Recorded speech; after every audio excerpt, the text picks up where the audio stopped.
Greetings in the name of Jesus Christ. I just wanted to share my testimony, and I'm going to do the short version of it. And I'll just start from when I was about, let's just go with 9 years old. I'm originally from Virginia. I live in Ohio now. This is home, but I'm originally from Virginia, a little place called Emporia. Anyway, growing up in Emporia, I got a twin brother. I got 6 other brothers. We all used to get into fights a lot. We used to fight a lot. And my older brother, he was in a gang, and that made made us want to, gang bang. And obviously the movies we used to watch and the music we hear, all of it was really enticing. And so we grew up doing all the things we heard about, we seen right in our own neighborhood. We seen the gang life, we seen the drug dealing, the drug abusing, the alcoholism, the womanizing, and I took hold to all of those things, and I wanted more and more of it as I grew. I was a short guy, when I was 9 years old. I was, me and my twin, we were really short, so people thought they could, pick on us and stuff like that. And that actually, and my mom, she was raising us all without our dads around. So she would always tell us, like, we got to fight, we got to defend ourselves, and just basically try to raise some warriors, and actually that's what she ended up getting.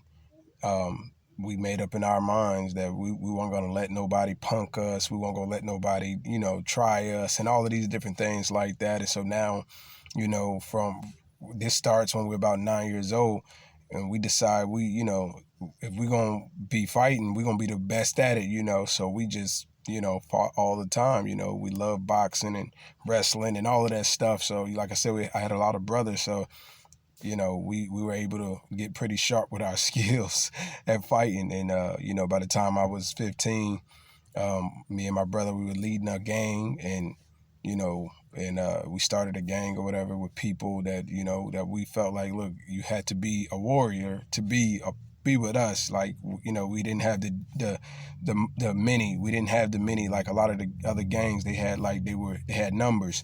We were operating off of, fearlessness and strength, and so either way, so that just gave us bigger egos, and so whatever we want, we felt like, look, we can get it, we want money, we can have it. We want the women, we can have it. We want the drugs, we can have it, and so we lived like that, for most of our lives. When I was 18, I actually joined a bigger gang with my gang. We were under what, this whole nation probably knows as the Blood Gang. And when we did that, we joined this Blood Gang, we even got worse, because now it's just more enemies, it's more power, it's more color, about color, the color you wear and all of that type of stuff, and so we were all about that, this Blood Gang. We loved it. We was, we were tied into it in our hearts, like it was like our religion, you know what I mean? But while I was 18, I ended up getting drunk and high one night, and I used to do this on a regular because this my house, my mom's house, that was the meetup spot, and so we getting drunk and high and everything, and I pass out. When I wake up, I'm in hell, and it was terrifying, and I remember just like screaming out and calling out to Jesus, like, please let me out. Please let me out. I promise I'll live for you, stuff like that. But the whole time it's so crazy because I didn't even think he would let me out. Like the whole time I inside of me, I felt like I'm going to be here forever. But something was, prompting me to call out anyway, like, please, And all of a sudden I wake up on my kitchen floor face down. So I didn't even get up off the floor. I just got up enough to be on my knees, and I just started praying and saying, thank you. I told you I'm going to live for you. I'm going to do it. I'm going to do it. And so I tried to do that, for a couple months. Like we still, like my gang, we still in heavy conflict, beef, with other gangs. So stuff is still going on while I'm trying to live saved. I'm running into some problems, because I'm like, I'm still with my guys, I'm still with my brothers, and they got problems with these people, and I can't be a part of that now because I'm saved, is how I feel, And so I said, I got to leave here. That's the only way, And so I called my sister living in Ohio. I said, I got to come out there. I want to get away from this life and this and that. So I moved out to Ohio.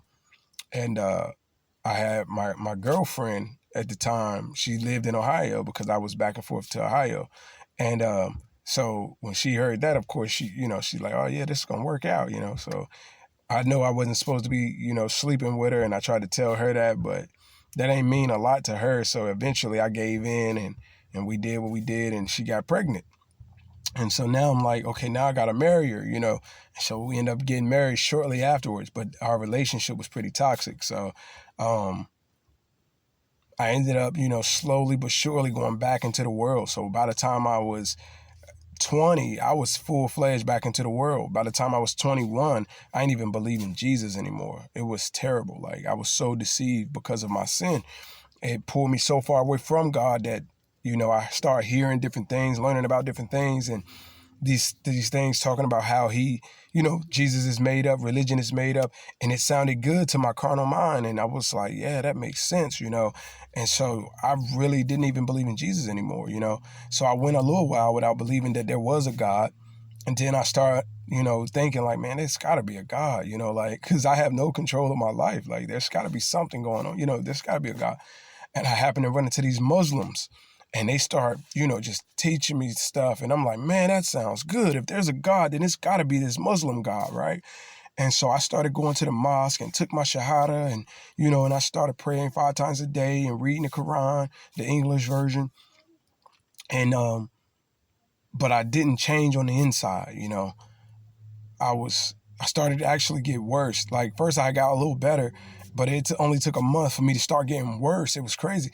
And I just started getting worse and started, I was addicted to porn. I got addicted to porn. I don't even know, like, really, I know that started when I was a kid, that I really, was, like, I was addicted to porn already, but it was another level.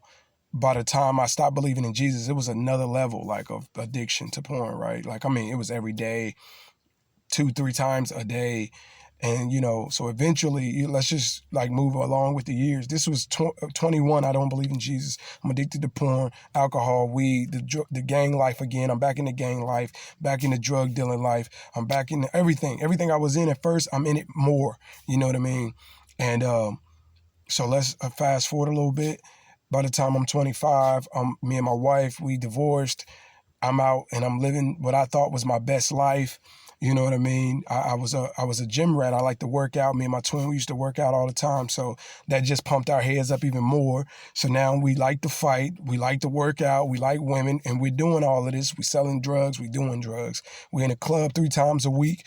And, and this is just the life that I'm living. I wanted to explain that so you can see how great God really is, So when the new year came in of 2016, a few months previous, my little brother had just got out from doing 7 years in prison. And he's in Virginia. And so he was going to come out here to Ohio. All my brothers and my sister, we all were going to meet in Ohio and party for the new year of 2016. And that's what we did. And on the New Year's night, me and my twin brother got into an argument about Jesus.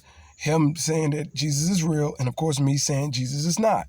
And we get in a heated argument. We drunk, we high, and we arguing about it. And, I don't remember too much more that night, but a couple of days later, about 4 days to be exact, I was in my room and I'm watching YouTube. I'm watching this video of near-death experiences. And I used to watch that when I wasn't watching porn, so because it was entertaining. So I always needed to be entertained, right? And so I would watch that, and it never made me think about Jesus, though. It always made me think like, yeah, of course there's an afterlife, and that's really cool stories and stuff like that. That's what I thought. And so this night I'm watching it, and I actually remember the lady's name. Her name was Mary Kay Baxter, and she was talking about how she went to heaven and hell. I didn't really remember what she was talking about or what happened in this moment, but in a moment, Jesus showed up in my room like, it was so powerful. Like, I don't even, like, I didn't see him. He didn't say a word, but I knew, like, the presence was so, like, it was so, like, real. It was as if, Like if somebody walked in your room while you laying on your bed and just stood over you, a person, I mean a big person though, like, I'm talking like 7 foot tall type of person, you would understand that somebody's standing over you even if you had your eyes closed. But if you're awake though, you gotta be awake. You would know somebody 7 foot tall, big, standing over you, would know the presence is there. And that's how it was, but my eyes were open. And I just couldn't see him though. But he was there, and I rolled off my bed onto my knees, and I'm just like, I'm sorry. But I'm like really dramatic with it though. Like, you just think about how scared you've ever been in your life. That was that times something, and I'm just like, I'm sorry. I believe in you now, and I believe you're real. You know what I mean? And he didn't say a word. The presence was so strong, I couldn't do nothing but be repenting. Like, you know what I mean? It was like, I just thought he was going to throw me in hell right then and right there. Like, I just thought I'm going to hell right now. I've been talking all bad about this Jesus. I've been saying all these things about this Jesus, and he's in front of me right now. It was like even though I couldn't see him, it was as if I could see him. That's the best I can explain it. And then I don't remember anything else. I don't remember going to bed. I don't remember getting off my knees. I don't remember him speaking. I don't remember me stop saying I'm sorry. I don't remember anything else. I just know the next day I was totally changed. Like I was so changed, delivered from alcohol, delivered from drugs, delivered from lust and adultery, delivered from pornography, delivered from anger, delivered from hatred. Like I couldn't even imagine putting my hands on somebody. I used to love fighting. I couldn't imagine putting my hands on somebody. I couldn't imagine sleeping with somebody that wasn't my wife. I actually loved my wife the next day. Like it was crazy. Like for real. Like so, and God he did it like all by himself. I didn't even ask to be changed. If I did, I don't remember it. Like all I remember is saying I'm sorry. I don't even remember asking to change or saying I'm gonna change or any of that. He just changed me overnight. Like, and the ride's been really great ever since. God's been using me for his work. God's been doing such a work in me still. You know what I mean? He's still, molding me and shaping me. I'm still growing in Christ. And it's just amazing. I just wanted to share my testimony. And that is my testimony of Jesus Christ. God bless.